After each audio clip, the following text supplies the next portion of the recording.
وَمَاذَا عَلَيْهِمْ لَوْ آمَنُوا بِاللَّهِ وَالْيَوْمِ الْآخِرِ، اور ان پر کیا آفت ٹوٹ پڑتی اگر وہ اللہ اور آخرت پر ایمان رکھتے. وَأَنفَقُوا مِمَّا رَزَقَهُمُ اللَّهُ، اور جو کچھ اللہ نے ان کو عطا کیا ہوا اس میں سے خرچ کرتے. اپنی جیب میں سے خرچ نہ کریں، اللہ کے عطا کیے ہوئے میں سے خرچ کریں. صرف اتنی سی سوچ کی تبدیلی جو ہے کہ جب انسان سمجھے کہ جو میرے پاس ہے یہ میرا نہیں ہے، اللہ نے دیا ہے، تو انسان کو کسی غریب کو دینے میں کوئی دقت نہیں ہوگی. اور اگر وہ یہ سمجھے گا کہ یہ میرا ہے تو پھر اس کو دینے کی بڑی دقت ہوگی. پرانی بات ہے، ہوسٹن میں ایک مسجد میں جمعہ پڑھانے کا اتفاق ہوا، تو خطبے سے پہلے مسجد کے سیکرٹری صاحب نے کہا کہ جی سیوریج کا کام ہونا ہے تو ذرا لوگوں سے کہہ دیں کہ جنرسلی ڈونیٹ کریں.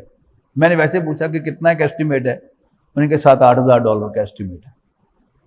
تو میں نے خطبے کے آخر میں توجہ دلائی کہ مسجد کا سیوریج کا کام ہونے والا ہے تو جنرسلی ڈونیٹ کریں اور اپنی جیب میں سے کچھ نہ دیں، جو کچھ اللہ نے آپ کو دیا ہے اس میں سے دے دیں. تو بس ایک صاحب کو سمجھ میں آ گئی بات. تو آخر میں نے بعد میں پوچھا، میں نے کہا جی کوئی ڈونیشن آئی بھی صحیح کہ ویسے رائے گاں گیا؟ مسکرا کے سیکرٹری صاحب کہنے لگے کہ ایک ہی صاحب $7,500 کا چیک دے گئے. بس بات سمجھ میں آنے کی ہے نا، کہ یہ سمجھ میں آ جائے کہ میرے بینک میں جو پڑا ہے وہ میرا نہیں ہے، اللہ نے دیا ہوا ہے، تو اللہ کی طرف سے مانگا جا رہا ہے. لو بھائی